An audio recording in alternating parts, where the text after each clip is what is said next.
Hola, ¿qué tal? Nosotros somos alumnos del Colegio de Ciencias y Humanidades Oriente de la Universidad Nacional Autónoma de México y les vamos a explicar el tema del desarrollo humano en la infancia. Bueno, para introducir este tema, es importante mencionar que vamos a abarcar la infancia de los 3 a los 10 años. Bueno, la infancia es una etapa tan importante como las demás, ya que en ella habrán distintos aspectos que influirán a lo largo de la vida. Como por ejemplo, va a haber criterios como el desarrollo físico, donde el niño a determinada edad aprenderá a caminar, a correr o a saltar y pues se va a desarrollar fisiológicamente. También va a haber otros aspectos como que su moral se va a hacer más amplia y se va a vincular con distintas personas, empezando por su familia hasta tener amigos, compañeros de escuela o maestros. Entonces es a ello a lo que le llamamos vinculación y comunicación con el entorno. La maduración y los factores ambientales también van a influir en su desarrollo, pues la maduración es algo que va a depender de él y de su fisiología, y los factores ambientales pues van a estar dados por su entorno. Y algo muy importante es que la infancia va a establecer aspectos que influirán a lo largo del ciclo vital. Sin embargo, es importante mencionar que todo ser humano va a estar siempre en constante cambio. Bueno, ahora sí, adentrándonos más en el tema, vamos a explicar qué es un dominio. Un dominio va a ser aquel ámbito que nos va a servir para explicar el desarrollo del niño. Entonces, tenemos el dominio físico y va a estar relacionado con las habilidades motrices, las estructuras de los sistemas del organismo, que puede ser el óseo, el muscular, el sistema nervioso o el desarrollo de sus órganos. Y este va a estar a su vez relacionado con la alimentación que lleve el niño. Este ámbito pues va a estar más relacionado con la estructura fisiológica del niño. Luego vamos a tener el dominio cognoscitivo. Este van a ser principalmente las operaciones mentales que el niño va a tener a través del aprendizaje y de los juegos. Es muy importante mencionar que en los niños pequeños es muy importante el juego, ya que va a ayudar a que el niño tenga un mejor desarrollo. Luego vamos a tener el dominio social, que como su nombre lo dice, en este va a haber vínculos y relaciones sociales con su entorno, como la escuela, la familia, el vecindario, etc. Luego vamos a tener lo que es el dominio moral. Este va a estar principalmente ligado a los valores, al aprendizaje y a las relaciones. Al aprendizaje porque el niño va a aprender los valores dependiendo de la cultura en la que se encuentre o de sus costumbres, de las personas o de los lugares donde esté relacionándose. Y pues a su vez también va a estar un tanto relacionado con el aspecto emocional del niño. Y luego vamos a tener el dominio sexual y este pues va a estar relacionado también con las relaciones afectivas y en parte con el desarrollo físico, como cuando los niños pequeños comienzan a preguntarse sobre sus genitales y a realizar una autoexploración. Bueno, ahora les voy a explicar un poco sobre los cambios. Va a haber dos tipos de cambios, los cuales son los cuantitativos y los cualitativos. Los cambios cuantitativos son aquellos que, como su nombre lo indica, son cuantificables y se pueden medir. Y los cambios cualitativos son los cambios que se dan en el tipo o en la estructura. Entonces, los cambios cualitativos van a ser aquellos cambios que son más complejos. Y bueno, aquí podemos observar una tabla donde hay cambios cuantitativos y cualitativos. Por ejemplo, en los cambios cuantitativos tenemos la talla, el peso, cambios en la estructura de los órganos. Es decir, si nosotros nos damos cuenta, son aquellos que pueden ir avanzando en una manera gradual y se pueden contar. Y sin embargo, los cualitativos son aquellos que dependen de muchísimos factores y son más complejos y de igual manera también dependen del niño y van a depender de muchas cosas más.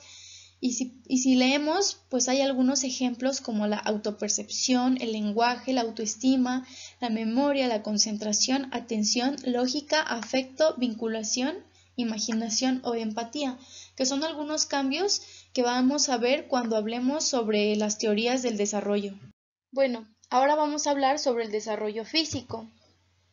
Dentro de los primeros 3 y 6 años, va a haber un cambio en la complexión del niño, es decir, los niños van a perder su aspecto regordete y van a tomar una complexión más delgada, pues se van a alargar. Va a haber un crecimiento esquelético y muscular en progreso. Sus huesos se van a alargar y sus músculos se van a fortalecer.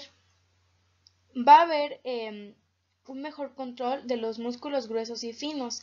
El desarrollo de los músculos finos va a hacer que los niños puedan hacer nuevas actividades. También va a haber un desarrollo de su sistema inmune, respiratorio y circulatorio.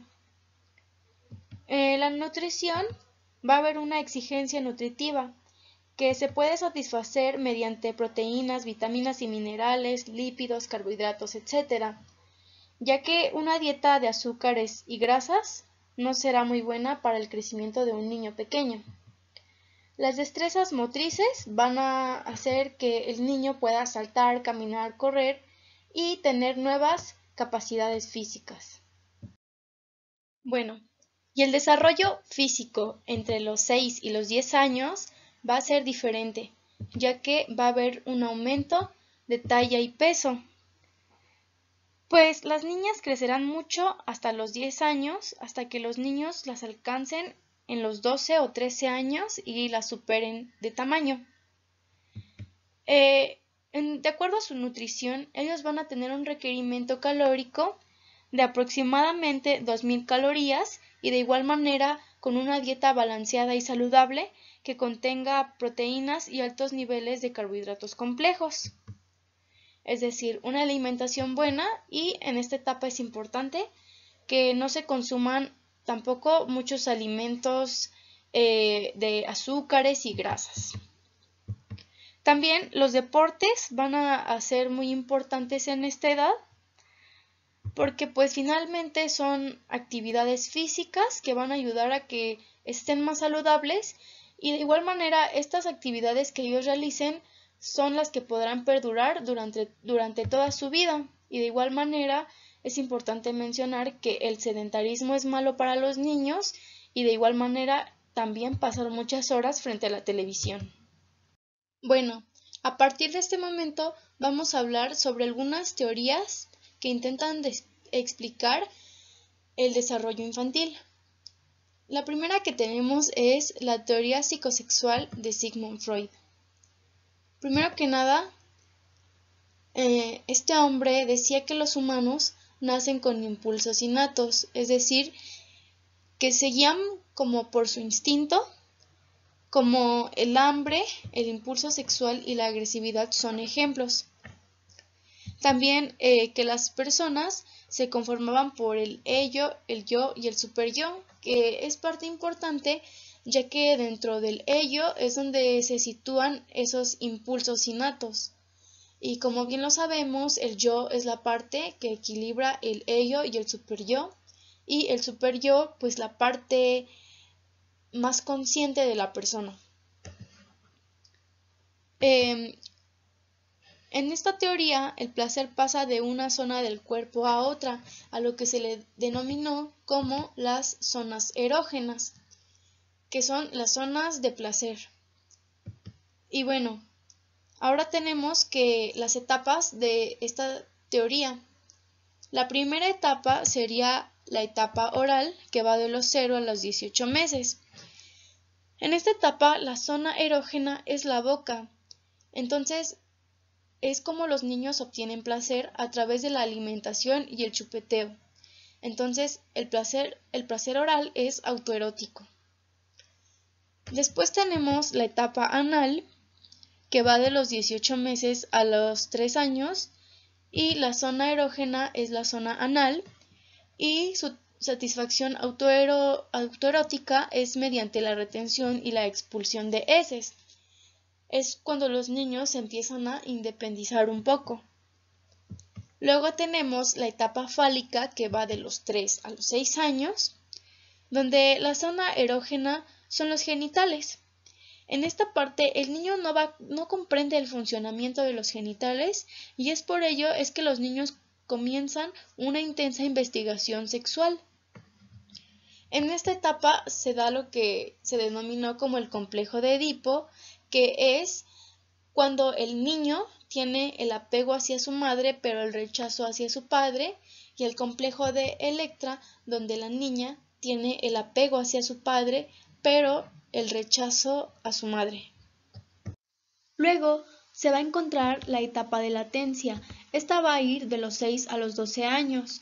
Lo que va a suceder en esta etapa es que los niños van a presentar una sublimación de los instintos sexuales, porque se va a buscar reprimir instintivamente el impulso sexual por medio de actividades como el deporte, el aprendizaje y las artes. Y recordemos que es muy importante en esta etapa que se comienza la escolaridad formal. Luego va a estar lo que es la etapa genital, y pues esta ya no va a comprender la infancia, pues porque va de los 13 años en adelante y pues se da en lo que es la adolescencia hacia adelante. Luego, estas son las 5 etapas de esta teoría y luego vamos a tener los cambios. Los cambios cuantitativos que se van a presentar en esta teoría van a ser la estructura fisiológica, porque cada etapa se da de acuerdo al crecimiento y si nosotros nos damos cuenta, por ejemplo, en la etapa oral, el niño tiene como placer la boca y se va a guiar por el chupeteo que tiene cuando su mamá lo amamanta o cuando él suele echarse objetos a la boca. Sin embargo, esta va a cambiar porque sus capacidades físicas van a ser diferentes. Por ejemplo, cuando está ya en la etapa anal, ya tiene esa capacidad fisiológica de poder desplazarse y de caminar, y es por ello que ahora va a tener una zona erógena en la zona anal. Entonces, sus zonas erógenas van a ir cambiando de acuerdo a sus capacidades. Luego vamos a tener los cambios cualitativos, como va a ser la vinculación. Luego vamos a tener la sexualidad, que pues no es muy necesario mencionar o explicar esto porque pues la sexualidad es lo que se encuentra como en toda la teoría. Luego vamos a tener como un cambio cualitativo el desarrollo de la personalidad, principalmente porque Sigmund Freud decía ya que el desarrollo de la personalidad se lograba por medio de estas etapas, y también la adquisición y la superación del complejo de Edipo y de Electra. Después vamos a tener qué dominios están presentes en la teoría. Esta teoría está un tanto limitada y sin embargo los únicos dominios que va a presentar van a ser el físico y el sexual por los factores ya mencionados, y los factores que influyen van a ser la maduración porque va a ser por parte de su fisiología que el niño va a ir madurando, y también van a influir los padres, como lo vimos con lo que es el complejo de Edipo y de Electra. Y solo sería eso, ya que esta teoría es un tanto limitada y no va a incluir otros factores como lo social, etc. Después seguiría la teoría psicomotriz de Arnold Hessel. Arnold Hessel fue un pediatra y psicólogo estadounidense, el cual utilizaba cámaras fotográficas para poder analizar y estudiar el movimiento de los bebés. Este se centraba principalmente en, como bien dije, los bebés. Él proponía algunos puntos como que el movimiento es el punto de partida natural del desarrollo humano. También, esto incluía control muscular y control de señales fisiológicas. También que el desarrollo motriz y psicológico van ligados, tanto como cognitivo, porque mayor desarrollo motriz va a poder ayudar al desarrollo neurológico. Y este desarrollo neurológico ayudará al desarrollo cognitivo y el cognitivo al psicológico. Y también proponía que la complejidad de acciones que va haciendo el bebé es progresiva de acuerdo a la edad que vaya teniendo. Él dividía Las etapas más importantes que estudió en trimestres. El primer trimestre de nacido, él tenía un control de 12 músculos y tenía cierto control de funciones vegetativas como poder respirar y comer. También como control del lenguaje puede hacer sonidos. El segundo trimestre tiene que poder tener mayor control muscular para sostener su cabeza y hasta poner una postura simétrica. Podrá reír, vocalizar, controlar sus ojos, etc. En el tercer trimestre, él tendrá la capacidad de sentarse y agarrar cosas. Su capacidad motriz seguirá creciendo. Podrá tener cierto control de jugar con su cuerpo y conocimiento de los alimentos. En el cuarto trimestre, este tendrá un dominio poco de extremidades, pero ese poco dominio le dará la capacidad de gatear, de trazar líneas con un lápiz, y en el cognitivo podrá decir pocas palabras, entender su nombre y tener un poco más de autonomía. Después sigue el segundo año, de 12 a 24 meses.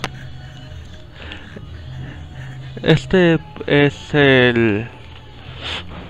la parte donde el infante ya va a poder caminar y correr un poco, pero lo podrá hacer. Podrá decir palabras, algunas que otras frases, tener un sentido de su cuerpo y podrá, por lo tanto, controlar aún mejor sus necesidades, hasta haciendo un cierto avance social de pedir ayuda para ir al baño. El lenguaje podrá entender algunas que otras órdenes sencillas, como agarrar un vaso o no entrar a tal lugar. En los cambios tenemos los cambios cuantitativos, como cambios de estructura fisiológica, ya que sería talla, peso y su edad. En cuanto a cualitativos, podríamos poner la capacidad de movimientos corporales que tenga, su destreza motriz. Esto se divide en motriz gruesa y motriz fina. La gruesa es control de extremidades y finas, control de acciones más finas, como agarrar un lápiz y tales cosas. La capacidad de entender el lenguaje lo tendrá como para interpretar expresiones faciales, tonos de voz, gestos y hasta posturas de las personas, posturas con su cuerpo. Tendrá capacidad de usar ciertos esquemas fáciles como copiar figuras e intentar construir algo con cubos y juguetes. También tendrá cierta adaptación a costumbres, como sea la costumbre de la alimentación, la higiene y control de ciertas cosas de él, como del baño, necesidades fisiológicas. Los dominios que están presentes en esta teoría serían el dominio físico y cognitivo. También podemos incluir el social. Físico porque él se centra en todo el desarrollo muscular del infante, y neurológico. El cognitivo sería por cómo va aprendiendo a utilizarlo y también cómo va aprendiendo a interpretar el lenguaje que tiene en su entorno. Y el social, pues el mismo lenguaje que le inculcarán al infante. El lenguaje que tengan y costumbres que tengan, gestos que tengan, se les inculcarán. También están los factores que incluyen, tenemos la crianza de los padres, que tanto cuidado le pongan a los cambios progresivos que tendría que tener el infante y capacidades que tendría que tener.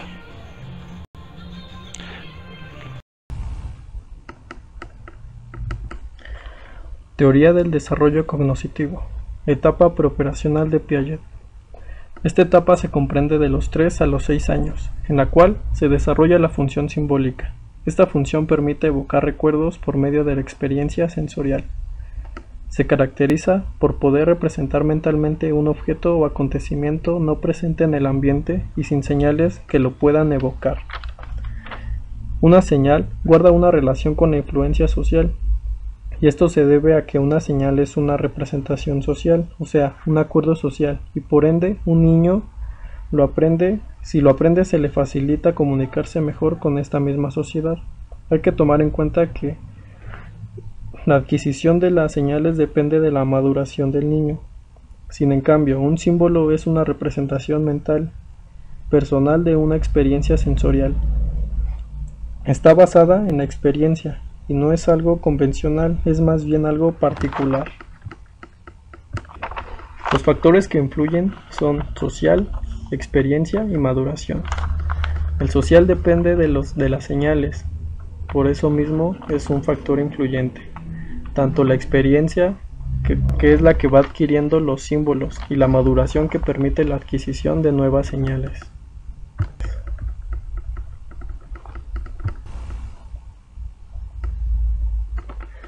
Los niños hacen empleo de la función simbólica en 3 momentos. El primero se observa en la imitación diferida. Esto quiere decir que los niños, a través de la observación de una acción de alguien al cual el niño considera un modelo, almacena ese símbolo mental para posteriormente reproducirlo, y de esta manera hace gala de la función simbólica. Por ejemplo, si un niño observa a su papá rasurarse, guardará ese símbolo mental y posteriormente lo reproducirá. En el juego simbólico, los niños emplean la función simbólica de una manera muy simple. Le atribuyen un sentido simbólico a un objeto. En ese momento el objeto representa algo más. Por ejemplo, cuando una niña juega a la casita, al tomar algún muñeco y representarlo como un objeto, como un miembro de la familia, está utilizando un símbolo familiar. Y así se lleva a cabo la función simbólica en el juego simbólico. El lenguaje es en donde mejor y más importante es la función simbólica, pues tiene que aprender a producir sonidos, formar palabras y usarlas en las situaciones adecuadas, además de adquirir un conocimiento sobre su propio lenguaje. Cuando comienza a hablar, ha recorrido ya un largo camino para la adquisición del mismo lenguaje. Los factores que influyen son social y familiar, debido a que de aquí aprenden el juego y simbólico, realizan la imitación diferida y el lenguaje.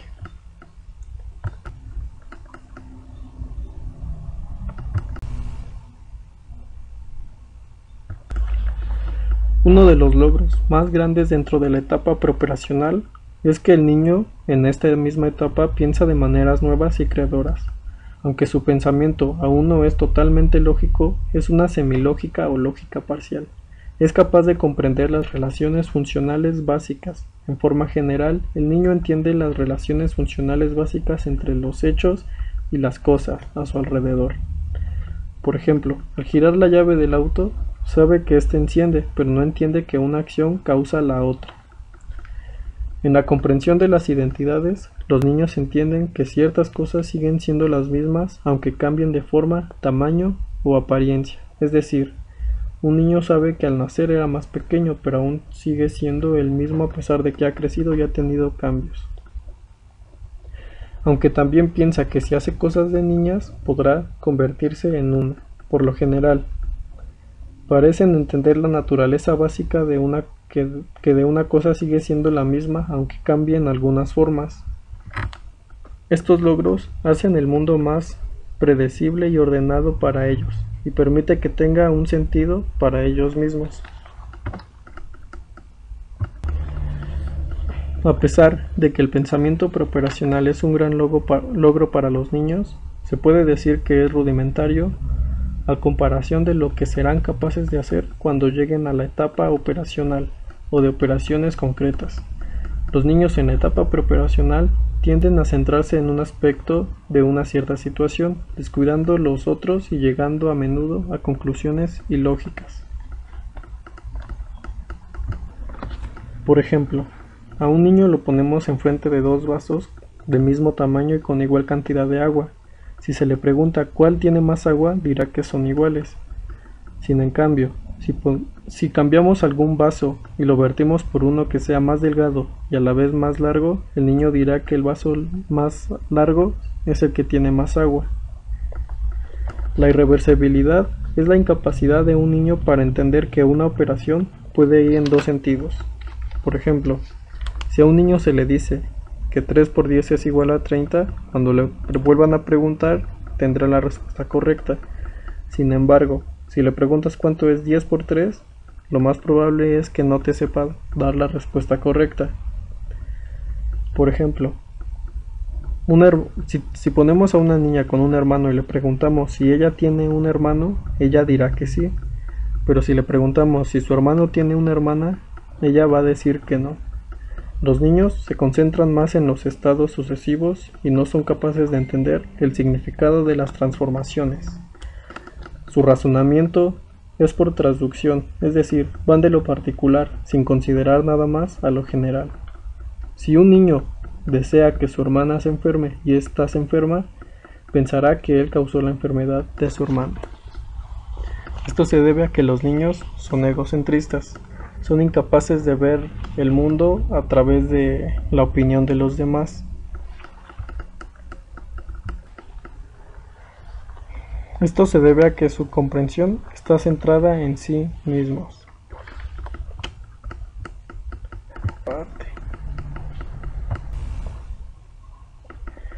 Cambios cuantitativos y cualitativos. Los niños a los 3 años de edad no pueden voltear rápidamente. Saltan una distancia de 15 a 24 pulgadas. No alternan los pies al bajar las escaleras. Saltan muy poco y con movimientos torpes. A los 4 años tienen un mejor control al voltear para saltar una distancia de 24 a 33 pulgadas. Al bajar escaleras no alternan los pies con facilidad. Saltan de 4 a 6 pasos en un pie. A los 5 años voltea y para efectivamente. Da un salto de 28 a 36 pulgadas mientras corre. Alterna pies al descender de una escalera. En los cambios cualitativos se encuentra el desarrollo de la memoria, la cual es fundamental para la descripción del desarrollo del proceso de pensamiento durante la primera infancia. Aquí mismo desarrolla el pensamiento lógico que es el que se va dando en la etapa preoperacional. La etapa operacional es el penúltimo estadio de la teoría de Piaget. Los niños empezarán a utilizar un pensamiento lógico, solo en situaciones concretas, es decir, es el mejoramiento de pensar de manera lógica, y este es un cambio de forma constante. En estos cambios destacan el desarrollo social, ya que a su vez implica la disminución del egocentrismo del niño. Esta característica está presente en la etapa preoperacional.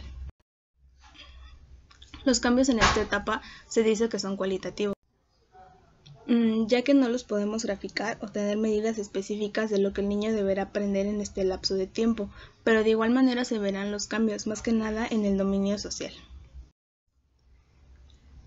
En este periodo pueden realizar tareas a un nivel más complejo utilizando la lógica, así es como lograrán realizar operaciones matemáticas. Por ejemplo, al finalizar esta etapa los niños deberán sumar, restar, multiplicar y dividir.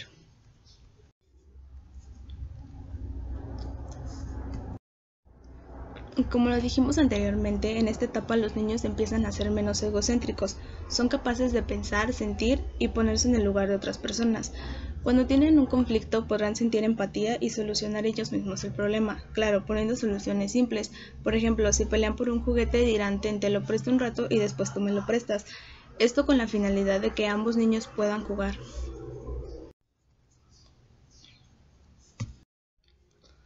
La conservación es la capacidad de entender que la redistribución de la materia no afecta a la masa, número, volumen o longitud. Un claro ejemplo es cuando a los niños se les pone la misma cantidad de plastilina pero con diferente forma, uno ancho y el otro más largo. Su lógica pensará que el ancho tiene más producto, pero con el uso del pensamiento lógico entenderán que esto no es así. Un componente importante de las habilidades de clasificación es la capacidad de agrupar objetos de acuerdo con alguna dimensión que comparten. Un ejemplo es cuando a un niño se le tiene una caja de peluches y otra de juguetes. Sabrá dónde va cada objeto porque ya desarrolló la capacidad de ordenar y asociar cosas por alguna característica en común. Bueno, ahora ya hemos hablado sobre algunas teorías, de muchas, pero sin embargo ahora hablaremos sobre los factores que influyen, que son distintos, pero los hablaremos de una manera muy generalizada.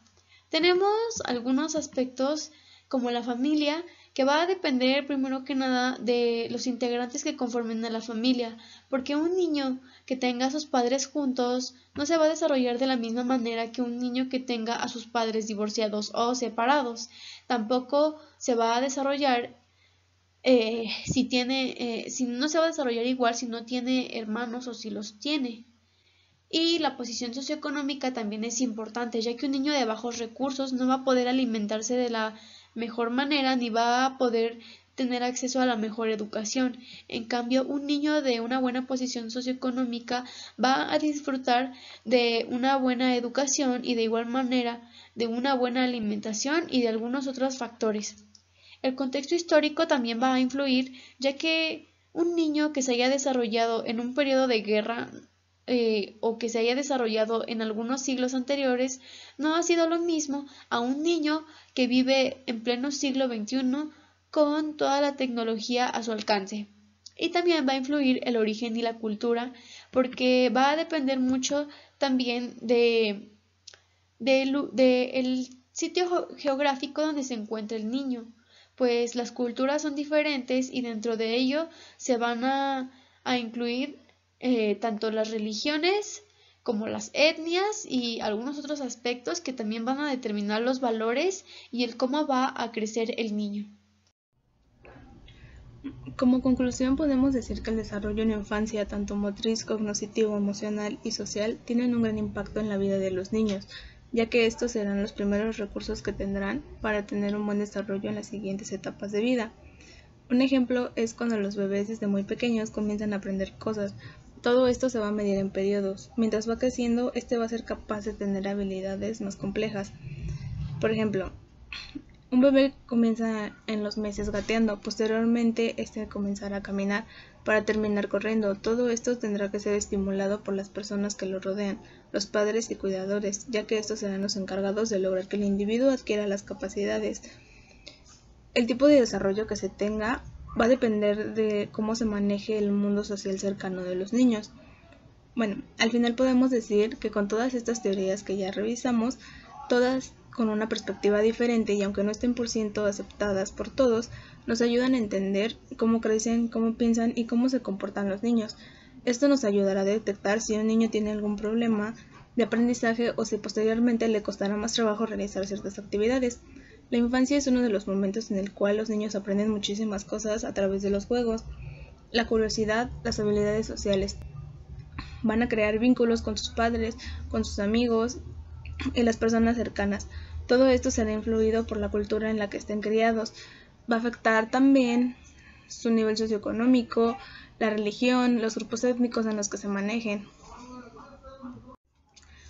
Algo muy importante que debemos recalcar en este momento es que aunque los niños tengan algunas características de vida muy similares, ningún crecimiento va a ser igual. Incluso en una familia, aunque los hijos sean criados de maneras muy parecidas, ninguno del desarrollo de ambos niños va a ser igual. Y bueno, por nuestra parte sería todo. Esperamos que les haya gustado la exposición y que hayan logrado entender un poco de las teorías del desarrollo.